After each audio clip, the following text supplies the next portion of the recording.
Our topic tonight is U.S. strategy for uprooting terrorism.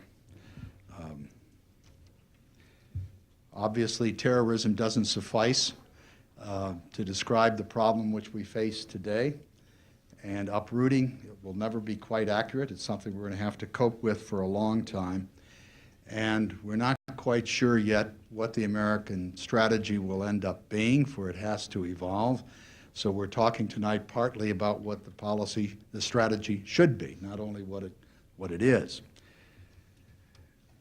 But if I were to begin to comment on the facets of the problem, Mr. Gaffney wouldn't have any time to give his presentation.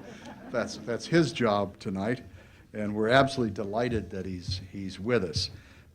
As you all know, he heads up the Center for Security Policy, a institution which he founded and serves as president of. He had a nice background in public affairs prior to starting the Institute. He's a graduate of the School of Foreign Service at Georgetown University. He received his master's degree from the Johns Hopkins University School of Advanced International Studies. He worked as an aide for Senator Scoop Jackson and then served as a professional on the staff of the Senate Armed Services Committee. He was in the Department of Defense for a number of years, and his last task there was as Assistant Secretary of Defense for International Security Policy. Now, not only does he head up the Center for Security Policy today, but he participates in the national debate on security questions by serving as a columnist for the Washington Times. He contributes to the online versions of the National Review, the American Spectator, the World Jewish Review, and others. And you've probably seen his writings in any one of a number of the op-ed pages of the country's most elite newspapers, and he is often interviewed on the TV rounds as well. So Mr. Gaffney is one who's devoting his life to a study of these issues, foreign and security problems. I believe he writes most interestingly, brings much expertise and a nice career to the task tonight. It's my great pleasure to present to you Frank J. Gaffney, Jr.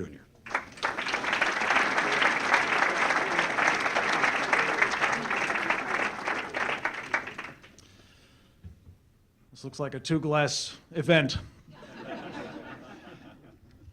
I don't know about you, but I was sort of hoping Frank was just going to go ahead and explain this all to me and the rest of us, but you ducked out. Let me start with one of my favorite stories, which I think will give some context to what I'm about to say. We've, of course, just completed the prime vacation season, and as you may know, before the 11th of September, at least, a great many Americans and foreign visitors were making pilgrimages to the great parks of this country, the scenes of incredible natural beauty and wonderment. And, of course, part of that natural thing is the critters that live in the parks. And some of them, as we say in Washington, don't interface so well with the visitors. And so your government has undertaken to try to explain to the visitors how to interact with these critters, particularly the rather large critters in some of the parks, notably bears, right? And it turns out there are bears and then there are bears. And of course, the bears that you might most frequently come across are actually relatively innocuous, black bears. And the Park Service's guidance for dealing with black bears is fairly straightforward. If you're going to be in a park where black bears are in the woods, please conduct yourself in a noisy fashion. By and large, if they know you're there, they don't want anything to do with you and they'll get out of the way. So, you know, talk loudly, wear brightly colored clothing. You shouldn't have any problem. But then there were some other bears, notably grizzly bears. Well, the Park Service has some helpful advice on that too. It recommends if you're in a park with grizzly bears that you bedeck yourselves with jingle bells and carry a good-sized can of pepper spray for good measure. Now, inquiring minds want to know, of course, how do you tell whether you're in black bear country or you're in grizzly bear country? Not to worry, the Park Service has an answer to that question too. And you'll forgive me if this gets a little graphic for before dinner, but it comes down to scat, folks. You're looking for bear droppings, okay? If the bear dropping has sort of berries and the bones of little critters in it, black bear country. And you know you're in grizzly bear country if the scat has jingle bells and pepper spray.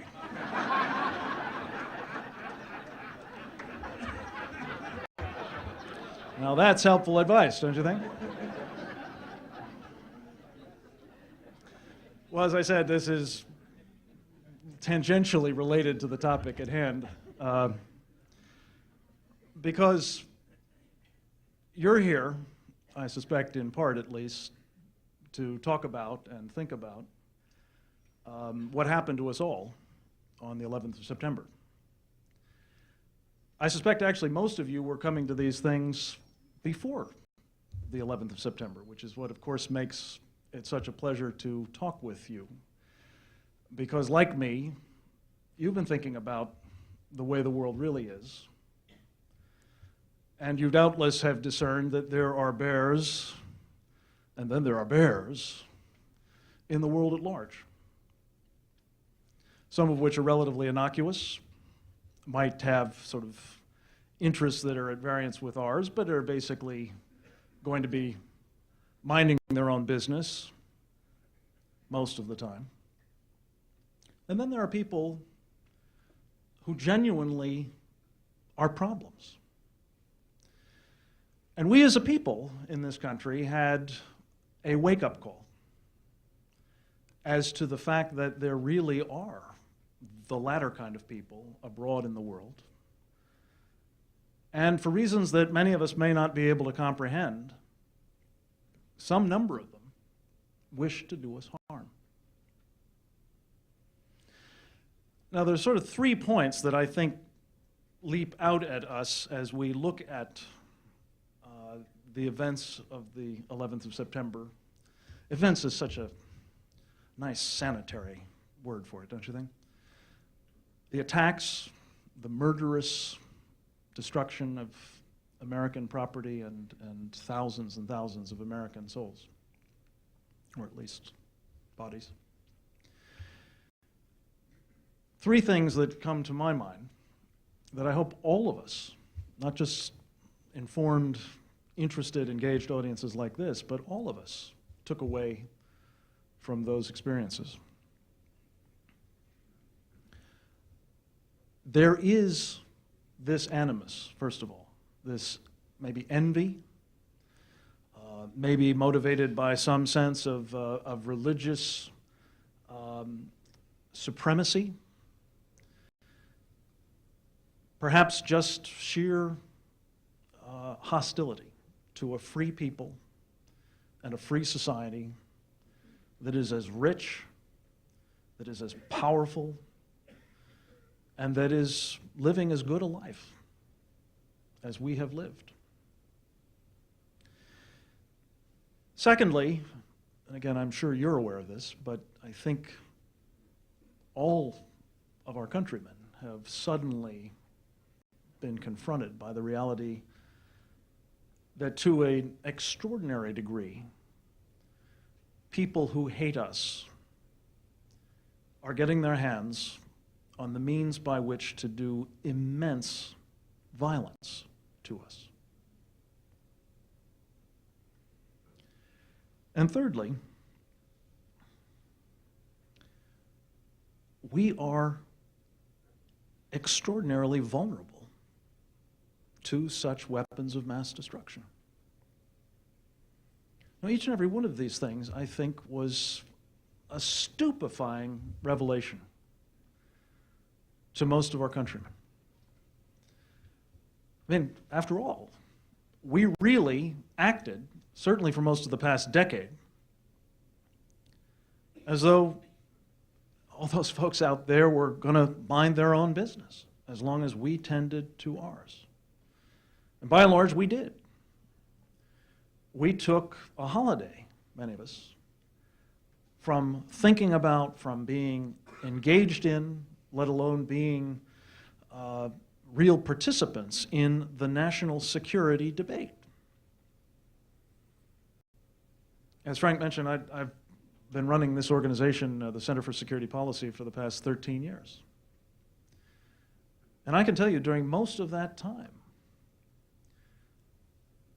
finding people who got it, that national security was still really even an issue, let alone an important issue, was extremely difficult.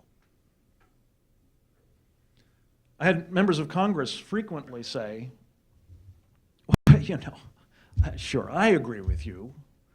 National security is important, and I really ought to be putting more time in on it, and by and large, I think the kind of things that you're recommending really are meritorious. But, you know, my constituents don't care about this. I talk about it, they say, in these town hall meetings, and there's no reaction. They want to know about Social Security. They want to know about education. They want to know what we're going to do about taxes or other domestic priorities. And guess what? When you are dealing with members of Congress who have a finite period of time in office and intense demands for that time, they're likely going to invest their energy and their political capital, and most importantly, perhaps their time, in the things that seem to matter most to their constituents.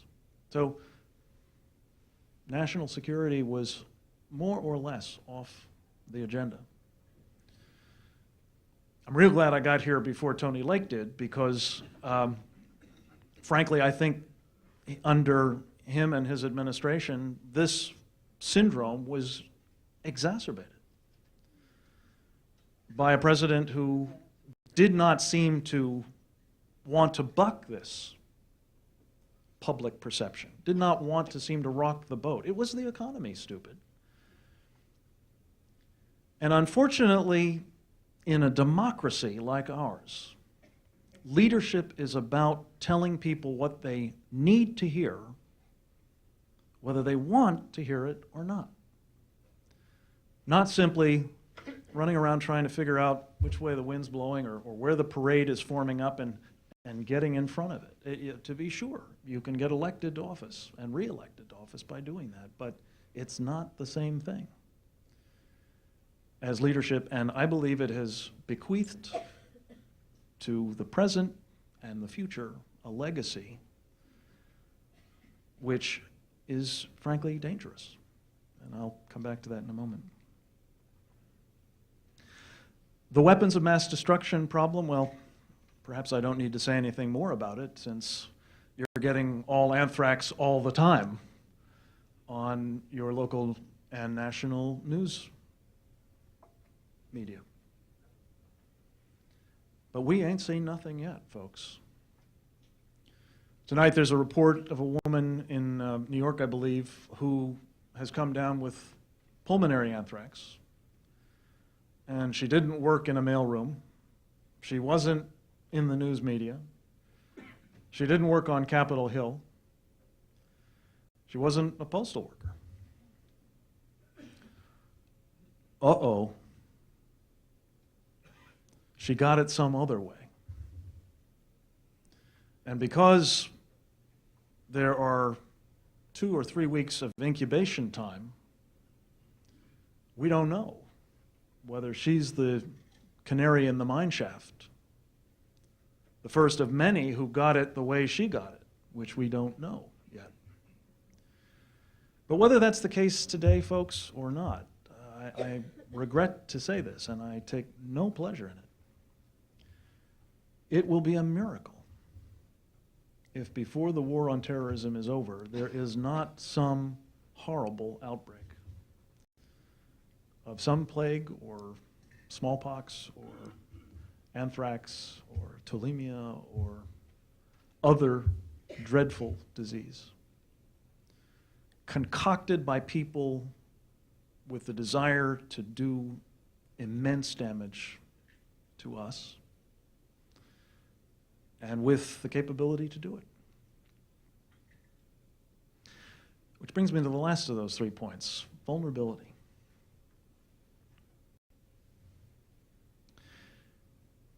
You may find this hard to believe, but I think the present vulnerability of our society to the kinds of threats that I've just mentioned, or others that we can imagine, whether it's commercial airliners running into perfectly good buildings like this one, or people blowing up a tramp steamer in the harbor out there, perhaps with radioactive material aboard it, making this a pretty unpleasant place to be for a millennium or 2.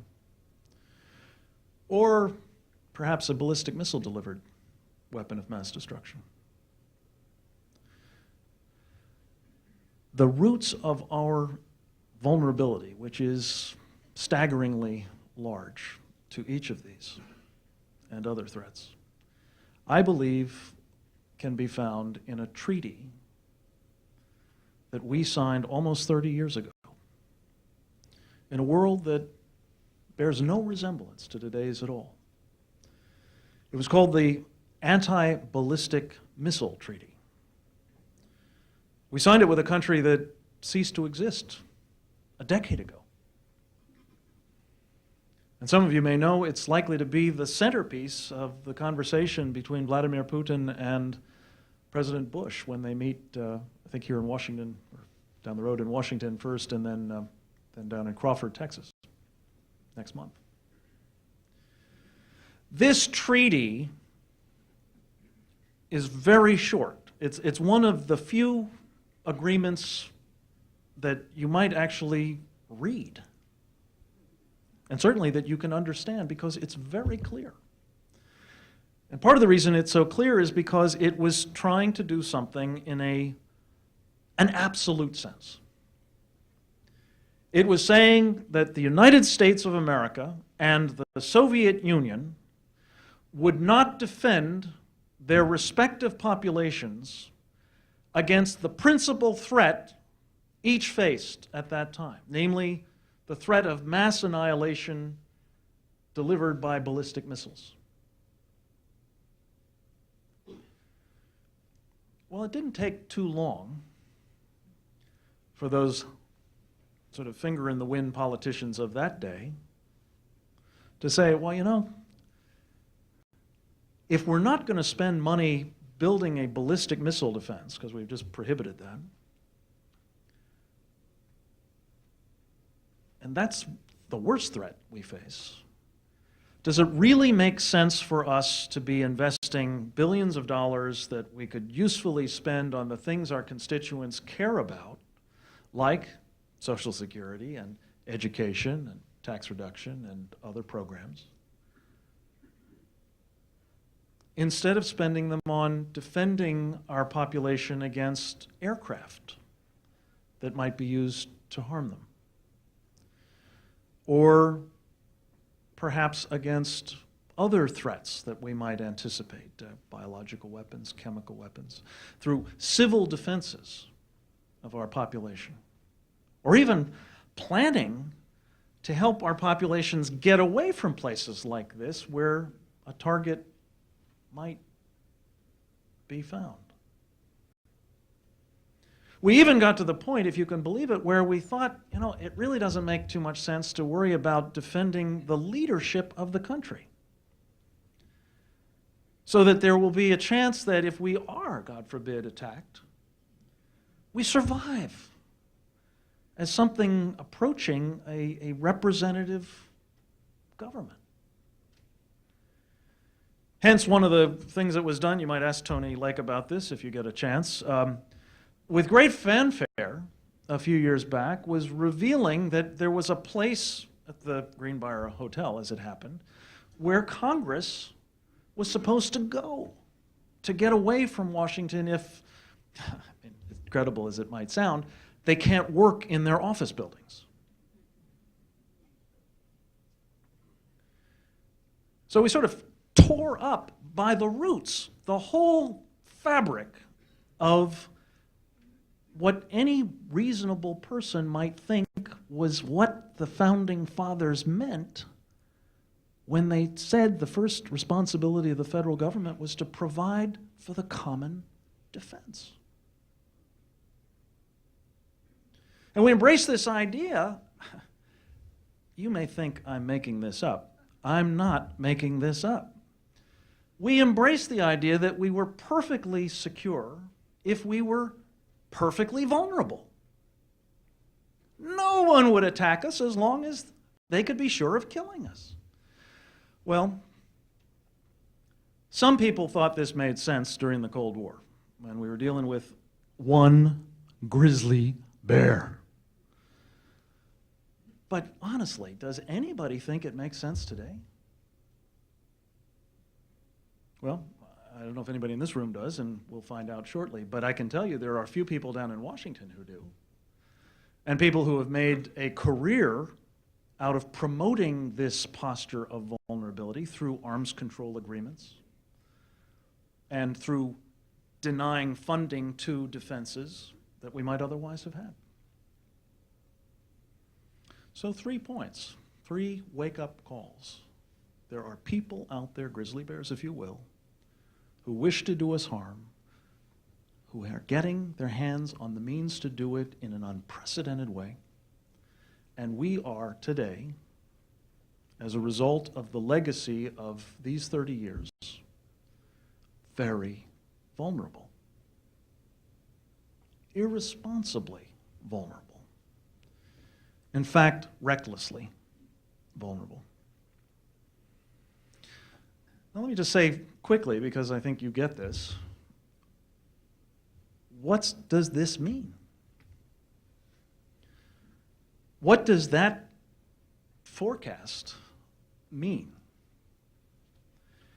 Well, I think it's nothing less than a fundamental threat to those other parts of the Founding Fathers' compact with us. To nurture and preserve and encourage life, liberty, and the pursuit of happiness. Life is obvious. 9 people now have contracted some form of anthrax. Many, many more may yet. Liberty, many of you may feel, as I do myself, that we're in a posture today where we regrettably must balance how we provide for our collective security by equipping our government with the means to ferret out information that might help prevent those grizzly bears from doing immense harm to this largely undefended population. On the one hand, and balancing that against the intrusions on the civil liberties we hold so dear. Letting government know about us things that we just as soon not have anybody know about us, let alone faceless bureaucrats, gumshoes, CIA operatives, what have you. And yet, this balancing has to go forward. And frankly, especially if, as I fear will be the case, we do suffer more casualties, more violence against us, you can bet civil liberties will be impinged upon still more.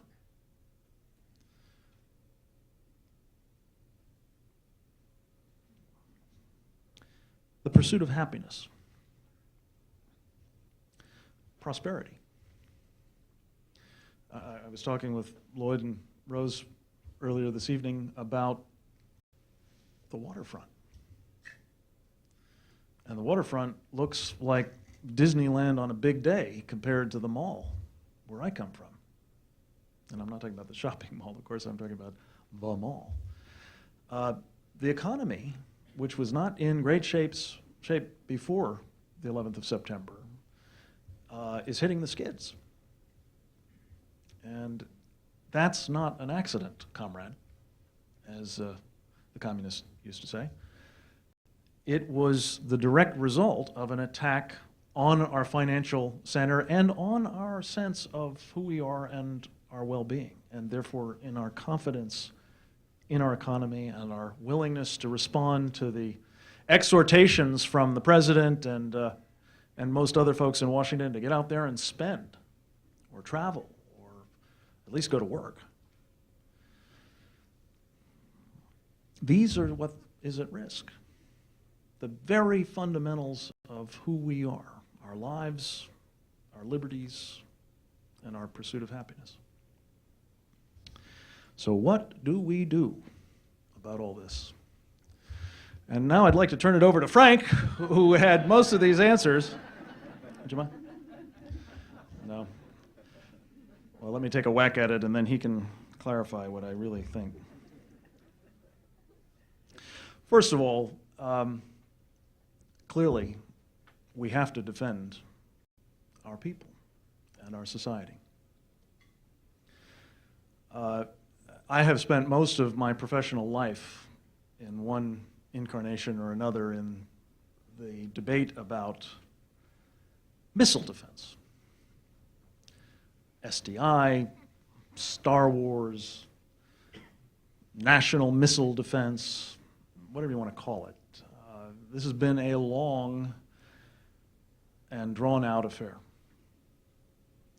Most particularly since in 1983, 11 years after that epic treaty, President Reagan said, you know, maybe it isn't such a good idea to be all this vulnerable. Which precipitated this firestorm of criticism that he was threatening the cornerstone of strategic stability, the ABM treaty. He was jeopardizing peace and freedom and the world as we knew it. And he was a madman to boot. But looked back on from today, I think, as frankly in quite a number of areas, he was bang on. It didn't make sense. I don't think it made sense during the Cold War, and it certainly doesn't make sense today. The bad news, folks, is we are just as vulnerable to a ballistic missile attack today as we were when Ronald Reagan started the Strategic Defense Initiative. And the way things are going, we're likely to be just as vulnerable for some years yet. And missile defense is, as I said earlier, just one part of our vulnerability. We are scrambling to put combat air patrols over many of our major cities. Don't know if any of you have flown wingtip to wingtip lately with an F-16 or an F-15, ready to shoot you down if the autopilot goes out or the pilot falls asleep. But they're there. Fortunately, they are there. We have the rudiments of civil defenses. It ain't great, as we saw after the World Trade Center in that other city came tumbling down, and the Pentagon was attacked. But there's the rudiments of it. Our public health system, exists. It's in serious decay, but it exists. It can be built up. Some efforts, clearly, we have not seen Dick Cheney lately, so we know some efforts are being made to survive our government.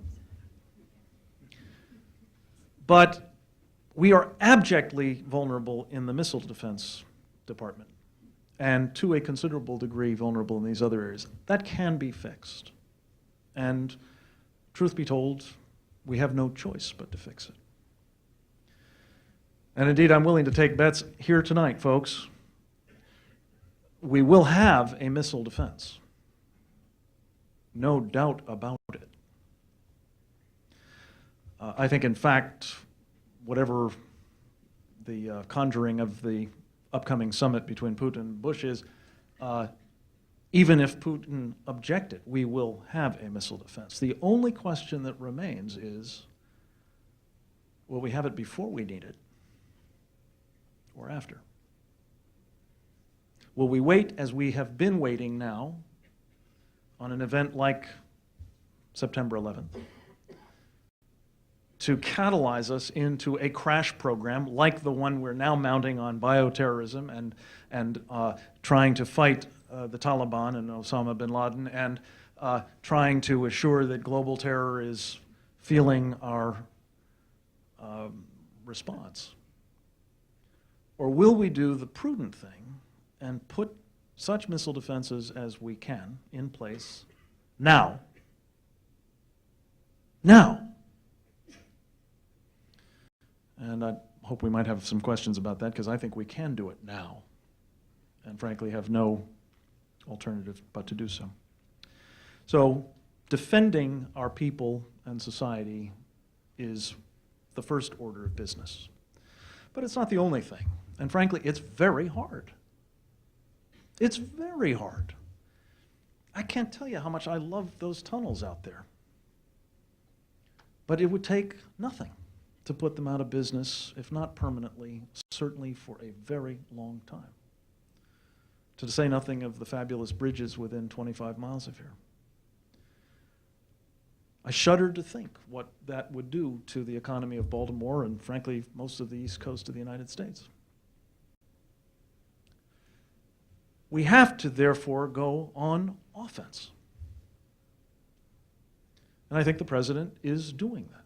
Is he doing it the way I would do it, or the way it should be done? I don't know. I'm a little uncomfortable second-guessing him at this point, especially since I think Secretary Rumsfeld, for whom, by the way, I have the highest regard, had it before September 11th, have it now. Let's expect to have it several months from now. Secretary Rumsfeld and the president and others have said this is a long, hard slog, folks. But right now,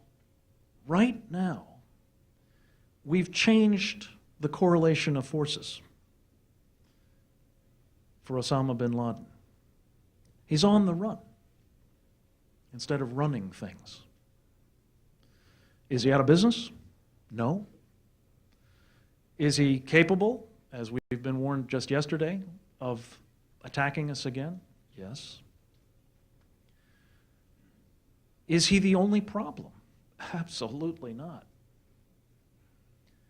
But I believe everybody on the planet is watching breathlessly to see whether we go after him and those who support him and the rest of the international network of global terror, because frankly, they know they've got probably almost as much at stake as we do in our success. But don't kid yourselves. Most of these people, most of these countries, most of these regimes are most interested in survival. And if they think we're going to lose, or we're going to get tired, or we're going to give up, or we're going to announce that we won and walk away, as we did with Iraq a decade ago, they're not going to stick with us. And I'm not sure many of them are with us all that much even at the moment when they think we're going to be on the winning side. So, offense is important. Understanding who the enemy is important. Going after them as ruthlessly and as effectively as we can is essential. Again, not in isolation, but as part of a comprehensive strategy that involves defending ourselves as well as taking the battle to them. And finally, a related point. I mentioned we need to know who the enemy is. We need to be very clear that some of the people that we are tempted to make common cause with in a sort of Faustian arrangement, because they have some intelligence that we want, or they know where these guys used to live and may know something about where they live now, or their bases are valuable, or just the appearance that they provide of international solidarity with us, especially of a Muslim tint, could drive us into doing something that I think is a profound mistake on two levels. Namely, legitimating regimes who are part of the problem, and secondly, encouraging their people to believe we're with the regimes instead of with them. A message that I'm afraid we sent once or twice before, that we're sending to a lot of people in the Mideast today, and have been for some time. And just to close out, let me just focus on one example, because it's very relevant at the moment. And you might think I'm going to talk about Iraq, and I'll be happy to talk about Iraq, but not now, because it is part of the problem, and Saddam has to go. I want to talk about Iran for just a minute, because as you may know, for the first time really since 1979, people are in the streets of Iran again, demanding change, fed up with a government that they view as corrupt and despotic, oppressive at home, and supportive of things that they don't care for abroad. As an Iranian said to me yesterday, they're tired of carrying around passports that brand them as terrorists, or at least as the associates of terrorists in the world. The one thing that's really important, folks, is those demonstrations are in favor of the United States of America, are supporting the war against terrorism, and are hopeful that we will help them end the reign of terror of this Islamic lunacy that has despoiled their country, that has deprived them of their prosperity and their liberties, the pursuit of happiness and all that, and that is engaged in this terrorism and weapons of mass destruction, proliferation, and so on. That's an opportunity. And yet, at the moment, our government is romancing the Muslim clerics who are the problem, and signaling to the people of Iran that it's important to us to keep them in power. Never mind what the people may want. That is a moral abomination as well as a strategic error of the first magnitude. So, there you have it. Grizzly bears, out there in numbers, increasingly dangerous, recognizing our vulnerability, threatening our way of life, and our response has to be to defend ourselves against them, to go after them, and most of all, to be clear that we understand the differences between the black bears and the grizzly bears. With that, I'll take your questions. Thank you.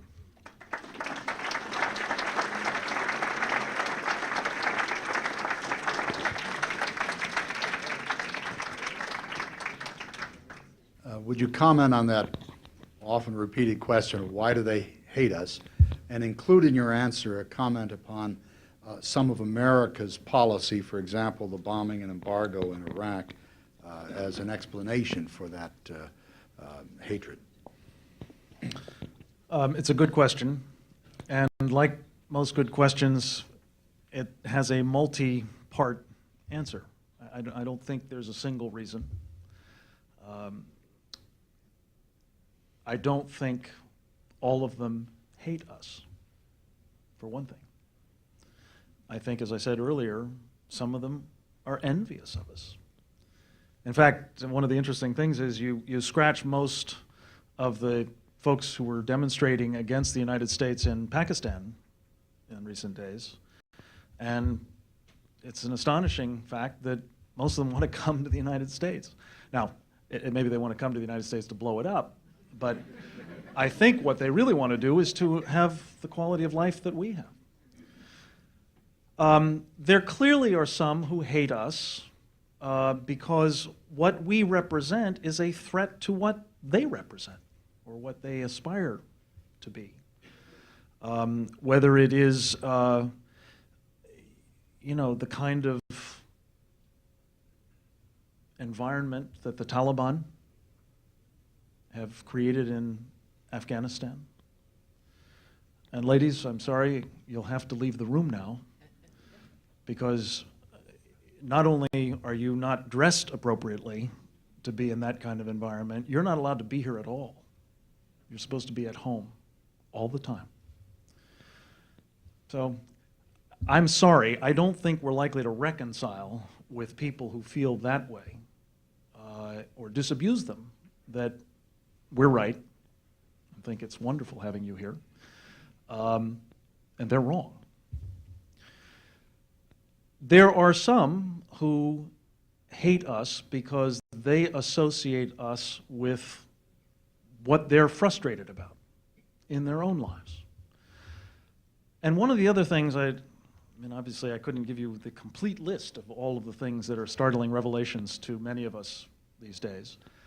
But perhaps one of the most important of the ones I didn't mention is the fact that so many governments in the Muslim world that we have been encouraged to believe are our friends, no, our allies, have been encouraging the hatred of their people for this country, not just Israel, but for this country, as a safety valve for the social mayhem that lurks just beneath the surface, barely controlled, in some cases not controlled.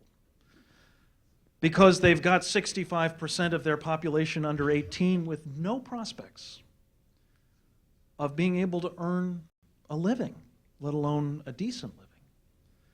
And abject poverty in the face of prosperity is something that does tend to breed anger, hostility, rage.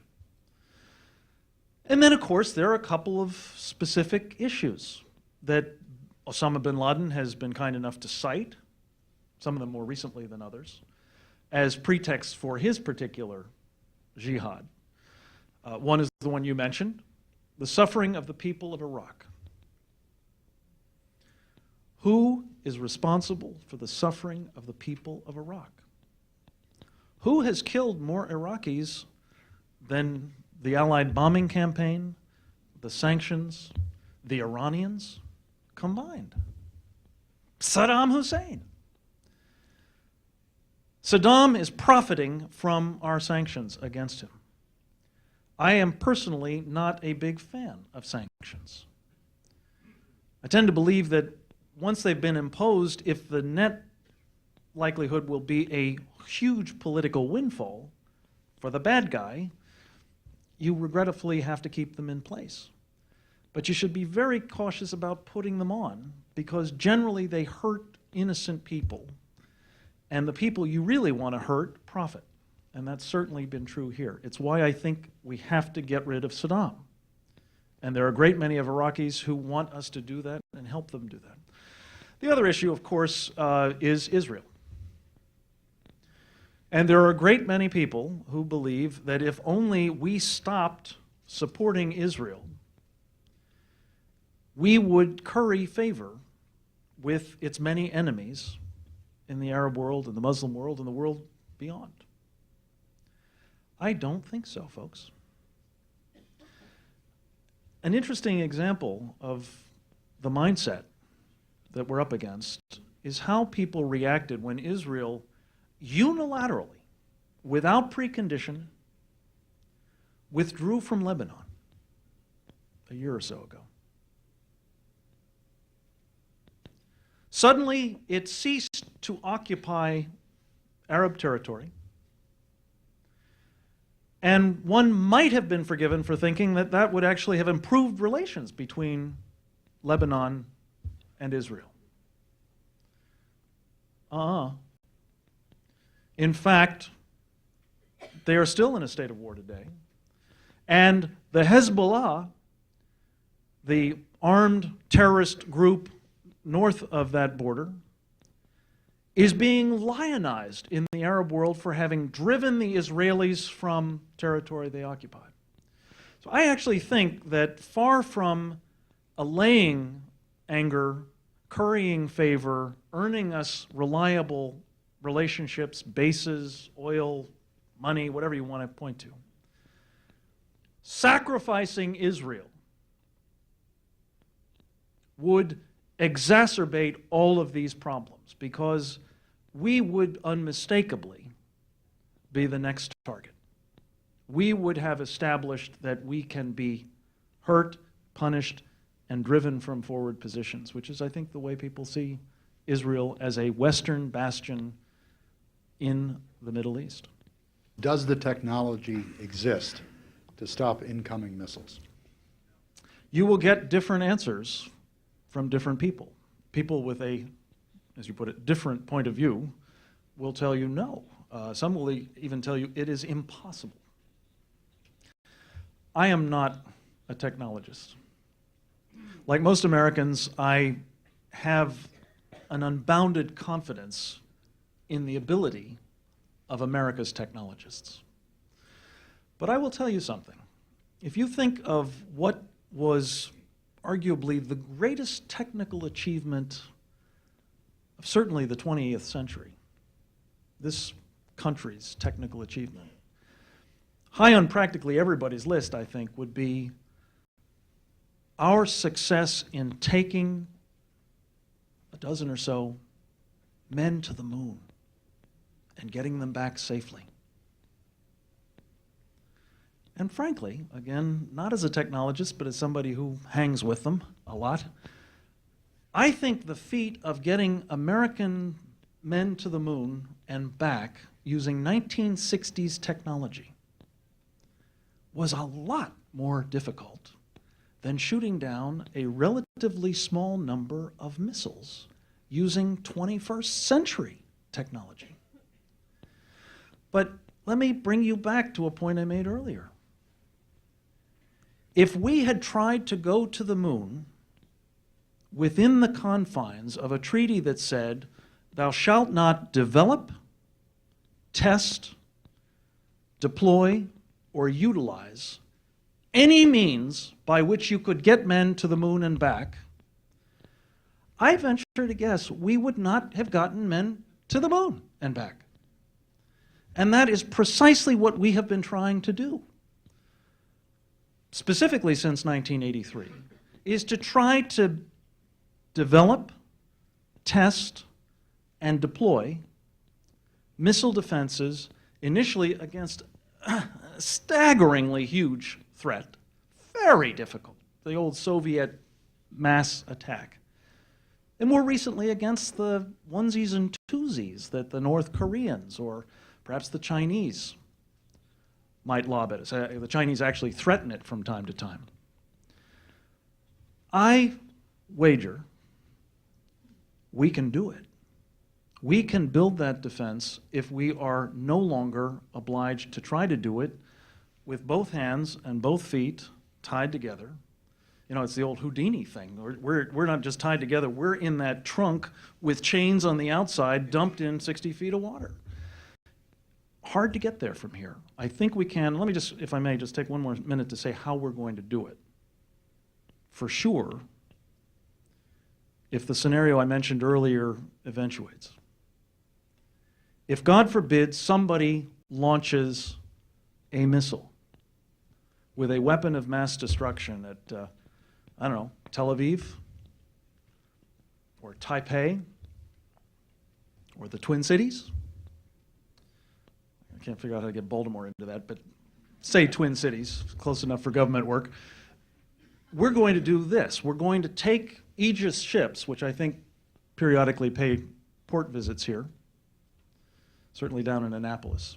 Ships that are built with a radar complex, quite sophisticated, missile launchers and missiles that go in them, sensors of other kinds, and communication systems, and of course have the people to man them. We have about 60 of those ships in the United States Navy today. We use them to defend the fleet itself. We spent about $60 billion putting that infrastructure in place, and it represents most of what you need to begin defending other things against ballistic missiles. And that's for sure what we will do when someplace is attacked. I think we should do it now and maybe spare those places from that threat. If attacked by chemical warfare, would it be appropriate for the United States to reply in kind if we could identify the attacker? I was on, I think, Crossfire last night. I did a couple of shows, and it's beginning to be a blur, but I think it was in that context that the question came up about civilian casualties. And are we going to wear out our welcome in the Arab world, the Muslim world, if we continue to attack Afghanistan as we have been doing? And I thought about it, and I said, you know, we firebombed Dresden, roasting to death hundreds of thousands of people. We dropped the atomic bomb on 2 Japanese cities, eviscerating several 100,000 more. Today, we're struggling to ensure that we don't have any civilian casualties at all. That is a change in attitude, philosophy, and technology that is, I think, unprecedented in the history of warfare. But it also says something about who we are as a people. The idea that we will retaliate using weapons of mass destruction, we don't have much left, frankly, in the way of useful chemical weapons. We're parties to a treaty, which I fought, that obliges us to get rid of them all, but most of them aren't usable anyway. We don't have any biological weapons at all, because we're party to a treaty that said we won't have any. We'd actually made the decision not to have any before that, because some sheep died in Utah. But that's another story. What you quickly come back to is we would probably, if we decided out of vengeance and fury to retaliate against somebody that we could roughly localize, we would probably use nuclear weapons. And I don't know that the President of the United States is going to want to do that. He may be driven to doing that, but I think he would be very reluctant to do it. And I, frankly, would be very reluctant to see him do that. Despite the fact that I've spent my entire professional life thinking about deterrence and trying to assure that we have credible nuclear capabilities. But specifically, the prospect of using nuclear weapons to destroy innocent civilians by certainly the thousands and maybe the millions is a very unappetizing prospect, though the prospect of that prospect may help dissuade some people from doing the kinds of things that you said might happen and that I fear might happen. But I'm not sure. And it's why I believe we have to concentrate on trying to stop the attack from happening by disrupting it, and then by defending against it to the extent we can. The question had to do with solving the problem of poverty in a variety of countries and presumably to alleviate the threat to the United States. I think Jesus said, you know, the poor will always be with you, and I suspect that's still true. There are clearly things that we can do that can try to help lift people out of poverty. I don't think giving them handouts is necessarily the best way to do that. I think one of the ways to do that is to encourage free institutions and societies, which have proven time after time after time to be engines of economic growth and popular empowerment, and, by the way, a more peaceable attitude towards other people. Not in every case, but by and large. I think that we need to be both an exemplar of those institutions, which goes back to my point about trying to protect our civil liberties as best we can in this environment, and to work to bring about their creation, their nurturing elsewhere as well. And this requires, going back to what I said earlier, this requires us not to continue to make common cause with people who are despots, whose ruthlessness at home and generally aggressiveness abroad is not in our interest, but for sure is not conducive to the people of their countries bettering themselves, enriching themselves, prospering. So this isn't to say there's a panacea. I don't know of a panacea, but I do think as long as we're clear that that's our goal and we deviate from it as infrequently as we can, and where we do, only briefly, the chances are we will see a world in which people's lives are actually improved, both in the most tangible way of physical well-being and health and adequate nourishment and education and so on, and in the sense of well-being that will make them less of a problem for us. Let me apologize to all of you who had your hands up. There were a large number of you, and I apologize we didn't have time. But obviously we very, very much appreciate your presentation, your points of view, as one question or suggested, and certainly taking so much of your time. Thanks again. My pleasure. Thank you.